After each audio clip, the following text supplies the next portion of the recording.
So hello guys, welcome ulit sa Art of KDP. So proceed tayo sa ating bagong topic. So ang bago nating topic is about foreshortening. So itong foreshortening na to is kaduktong ulit to ng lahat ng mga modules natin. So napag-aralan na natin ng human anatomy, head anatomy, full body human anatomy, then pati yung dynamic and gesture drawings. So sa foreshortening kasi, hindi mo siya ma-achieve ng tama kung hindi mo siya mapapagdaanan yung mga topics na yon, especially yung dynamic and gesture drawings. So ang purpose ni foreshortening is para makapag-produce pa kayo ng mas dynamic pa na poses outside the box. Kasi si dynamic and yung mga gesture drawings or mga dynamic poses kasi natin, nagiging dynamic siya, nagiging effective siya, pero karamihan ng mga drawings natin doon puro eye level shots lang. Even though na napakaganda ng mga posing na yon, pero limited lang kayo sa ganong camera angle. So ngayon, si basic foreshortening, siya magtuturo sa atin kung paano natin malalaro yung mga dynamic poses na may ginagamitan ng mga different camera angles, camera shots. So for example, so meron kayong mga magaganda mga poses na produce pero eye level lang siya. So what if kung iibay natin yung shot niya, gagawin natin siyang high angle, low angle, fish eye, mga ganon. So mahihirapan na kayo kung hindi natin mapapag-aralan si foreshortening. And si foreshortening din ang nagtuturo sa atin kung paano magiging three-dimensional yung ating drawing. So start na tayo. So what is foreshortening? Foreshortening is a technique where it creates an illusion of onwards or against through perspective. A good foreshortening is artwork is based on the proper usage of perspective. In short, foreshortening equals perspective. So meaning, ang foreshortening talaga is ang kaakibat nito is perspective. So siya yung gumagawa kasi ng illusion na parang pa-towards siya ng camera. So ang foreshortening kasi hindi siya palaging para lahat ng drawing is parang papunta sa iyo or palayo sa iyo yung drawing. So ang foreshortening kasi is a technique na yung mismong drawing nyo is nagkakaroon ng depth dahil sa camera angles ninyo na napoproduce. So gaining know-how in foreshortening will help you to create wide variations of simple and dynamic poses. So meaning, yung mga dynamic poses na napoproduce ninyo or simple poses lang yan, so by the help of foreshortening, mas lalo siyang gumaganda kasi hindi lang kayo limited sa iisang shot na puro eye level lang ang nagagawa nyo. So ito, at least once na may idea na kayo sa paggagawa ng foreshortening, so yung mga drawings nyo or illustrations nyo, mapapaglaruan nyo na kung saan nyo pwede ilagay, kung saan nakaharap yung camera nung ng paggawa ng illustrations ninyo. So meaning, so kapag gumawa kayo ng mga dynamic poses, so hindi siya laging eye level lang. So pwedeng nakatutok sa baba yung camera to create drama, or pwede nakatutok sa taas yung camera para maging high angle. So yun siya. So pero bago kayo mag-practice ng foreshortening or bago nyo pag-aralan ng foreshortening or bago nyo i-apply yung foreshortening, ang method kasi niyan is ganito. So tuturuan ko kayo ng technique kung paano magiging mas mapapasimplified yung paggawa ng foreshortening na yan. So kung meron na kayong mga poses na ideally na gusto nyong i-foreshorten o may certain dynamic pose kayo na gusto nyo siyang dapat naka-foreshorten siya, ito yung mga first thing na kailangan nyo muna i-consider. So basahin pala muna natin to. Most of the artists are afraid of using foreshortening because it led to off-proportion drawings if it was not used properly. This tutorial will give you some guidelines on how to produce effective foreshortening drawings. So bago ko pala i-open up yung kanina, karamihan ng mga artist takot i-force yung foreshortening kasi nga ano siya so parang may illusion sa na palapit or palayo sa camera. So, ang tendency, may mga ibang portion ng katawan na mas lumiliit then may other portions na lumalaki dahil sa kung saan nakatutok yung camera. So, ang tendency nun, kapag hindi nyo alam kung paano ginagamit ang foreshortening, magle-lead talaga siya into off proportion. So, kung hindi nyo alam kung paano ginagamit yung perspective drawing, talagang magmumukhang tabingi or pangit yung proportion ng gawa nyo. Makakasira talaga siya. So, ang foreshortening kasi is dalawa lang ang effect niyan. Either mapaganda or sirain tuluyan yung mismong artwork ninyo. So, dito, tuturuan ko kayo kung paano talaga ina-apply si foreshortening. So, ito yung pinakaunang dapat nyong malaman. Before producing a foreshortened drawing, create the pose first into a simplified view.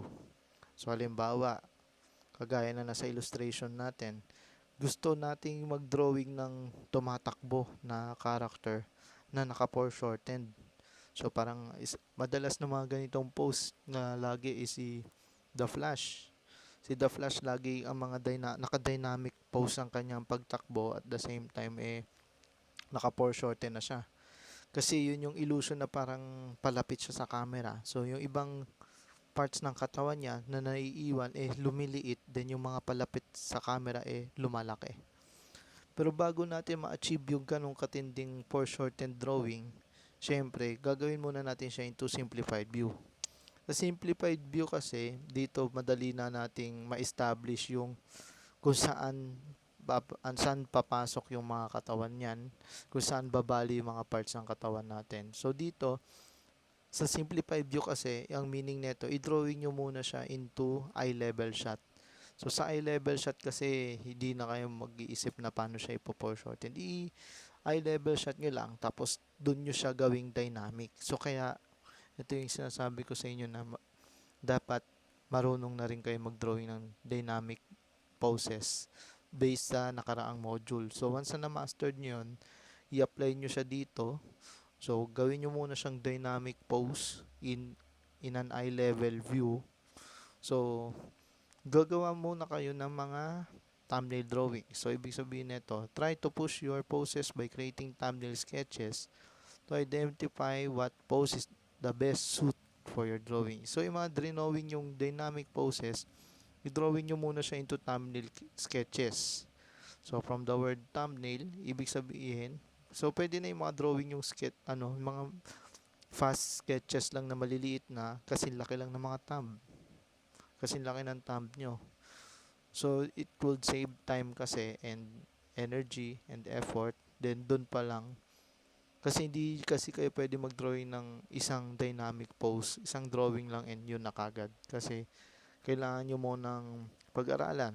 Mag-conduct muna kayo ng studies kung ano talaga yung pinaka best pose para dun sa parang pinaka best pose na pwedeng i-apply para dun sa drawing na yon.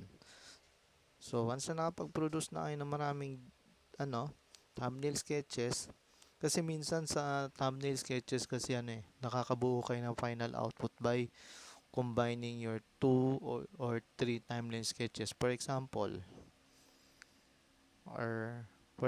may gumagawa kayo ng dynamic pose, then gumagawa kayo ng mga thumbnail sketches. So, minsan kasi nagugustuhan nyo yung upper body ng first thumbnail sketch nyo, pero gusto nyo yung body ng hand expression ng second sketch nyo, then gusto nyo yung lower part pose ng third sketch nyo. Minsan ganun minsan hina-hybrid nyo siya. So, pagdating sa fourth sketch nyo, ina-apply nyo na yung mix ng mga thumbnail sketches na yun. Or for example,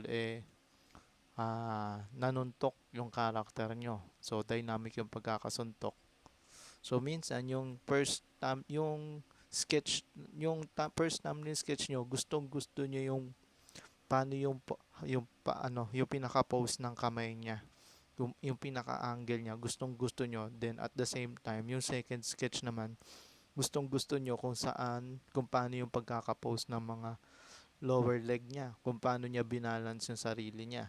So, madalas, pagdating sa third pose, tinatry nyong i-apply yung mix na pagkakabitin yung upper body ng first pose, then lower body ng second pose. Then, pagdating sa third pose, once na nakabit nyo na yon, minsan iniisip, na-realize nyo pa na parang mas maganda pa yata kung ipo-push through pa natin yung upper body ng paganito or paganyan. So, dun papalo ulit sa fourth pose na once in-apply nyo naman yun, so and so and so forth, hanggang sa makapag-decide na kayo kung ano yung pinaka-best pose para dun sa drawing ninyo. So, once na nahanap nyo na yon, so dun na tayo magpo-proceed into foreshortening. So, ito yun. After identifying the best pose for your character, apply the foreshortening on the said pose. So, to apply the foreshortening, identify first the perspective of your pose by identifying the vanishing point and the horizon line. So, ano ba tong horizon line na to and vanishing point? Ay, hindi. Wag na to. Ito na lang. Ay, nasa yun.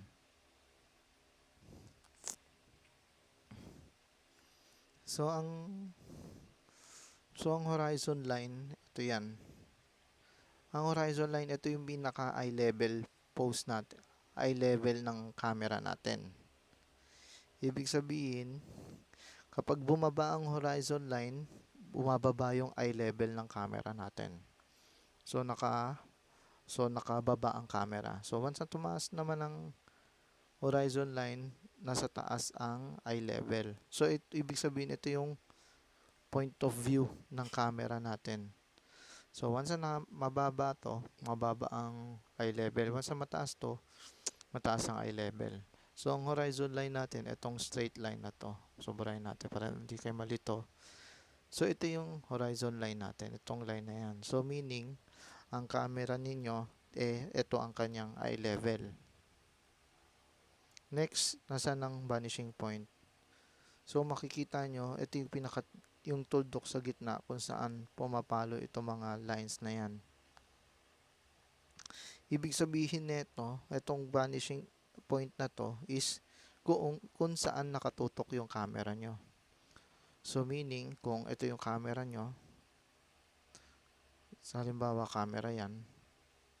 So, yung camera nyo, dito siya nakaharap.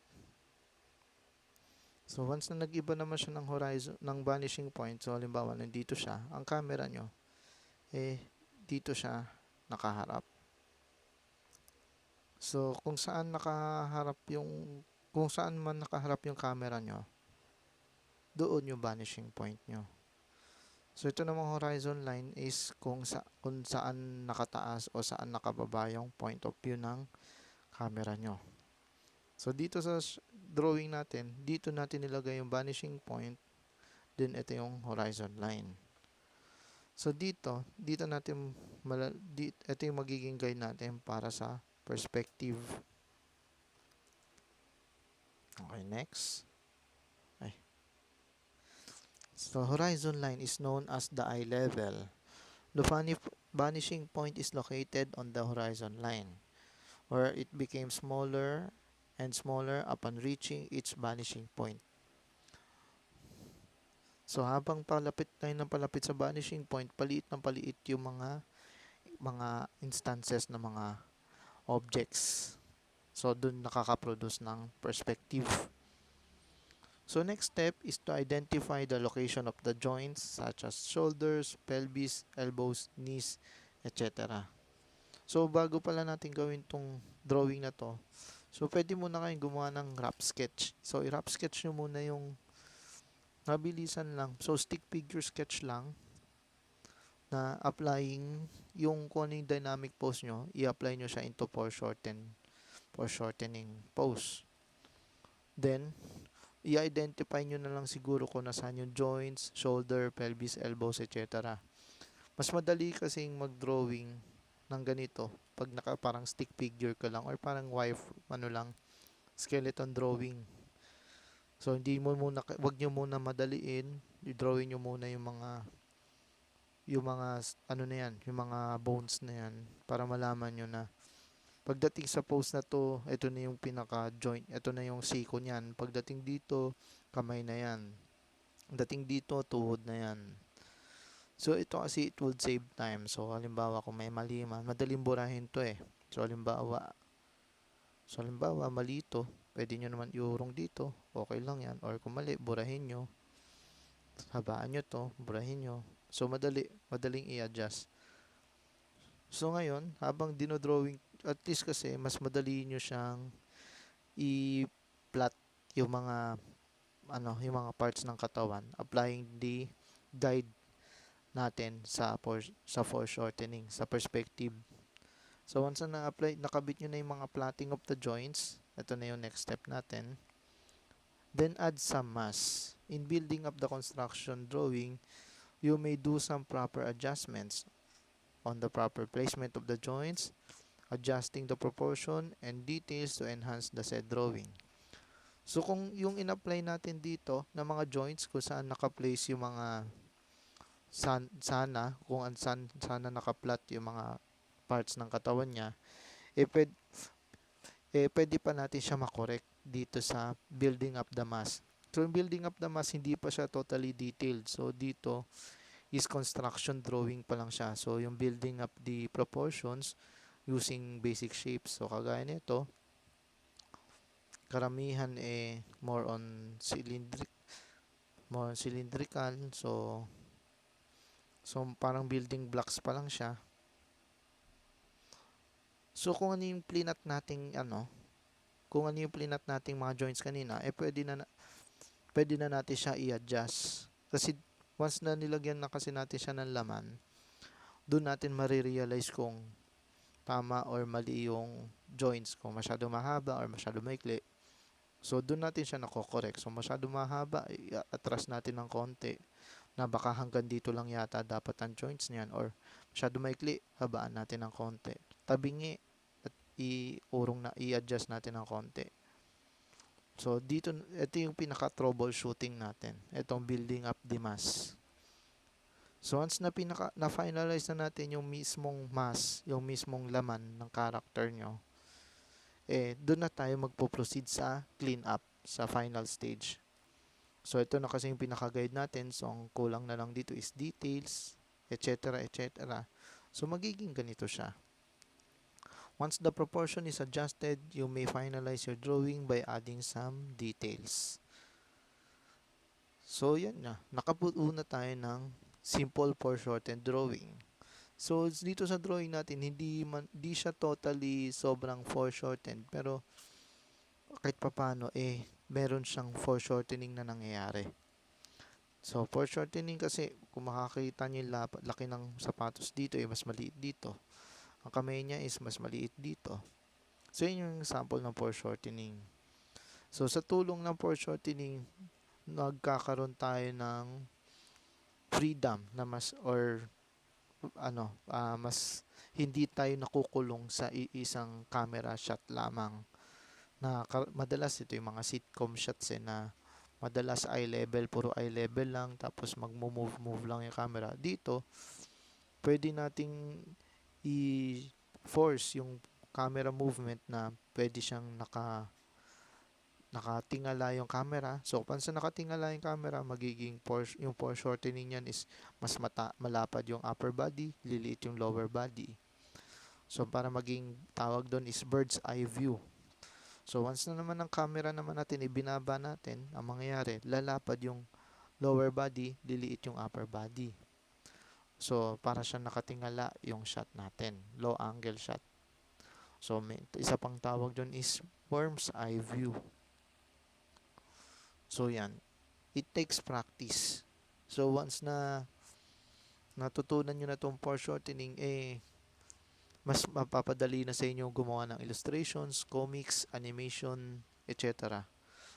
Or book cover, so kung saan nyo man siya pwede gamitin. So, ito yung isa pang method ng paggawa ng foreshortening bukod sa tinuro ko kanina. Here's the other method of creating foreshortening, where identifying the perspective of your pose by placing your character in a box, applying a proper perspective. So itong technique naman na to is method naman to ng isang sikat na artist na si Kim Jong-gi. Kasi according to Kim Jong-gi, ang foreshortening at or ang katawan ng tao is parang nakalagay sa isang box. So lahat ng galaw ng tao is parang nakalagay sa box.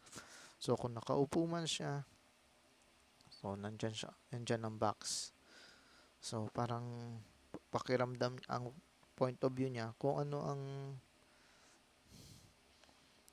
so kung nakahiga ang tao, so ang box eh parang palapit.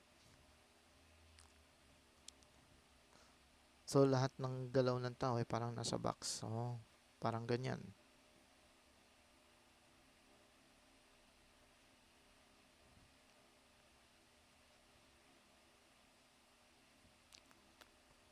So ganyan. Ganyan naman ang point of view ni Kim Jong-gi. Na lahat ng bagay eh parang nakabox lang. Ang foreshortening. So ito naman yung kanyang technique. So ang technique na ang as an artist, depende naman yan eh kung anong gusto natin i-apply. So basta ang importante kung ano yung pinaka most convenient way. So kagaya niyan. So once na yung ulo mo ay nakaganyan, so parang nakakulong sa box. So ganyan nakikita yung perspective ng foreshortening ng mga movement or ng bagay-bagay. So, kayo yon depende sa inyo kung anong technique ang gusto niyo i-apply, yung kanina or ito, or mix, or do the both. So, ito. So, at least you can now produce different variations of foreshortening by applying these simple steps. These techniques applies to all different styles, different art styles. So, kung makikita nyo, ang layo na, itong art style na to is malayo sa art style na to. So, ang foreshortening is hindi siya para lang sa realistic drawing, hindi lang siya para sa Marvel style, hindi lang siya para sa anime or etc. Ang foreshortening is applicable yan. So, kung gaano man kasimple or ka-complicated man yung art style mo na yan. Kasi, ang purpose nito is para mas maging dynamic palalo yung kinyong mga drawing. Even a simple Powerpuff Girl na drawing, ginagamitan pa rin niya ng foreshortening. So, halimbawa, ito, si Blossom. So, kung susuntok man siya, it requires foreshortening. Diba? Halimbawa lang naman yan. Powerpuff Girls.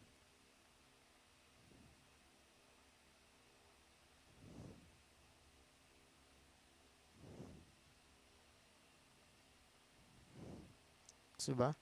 Even the simplest art style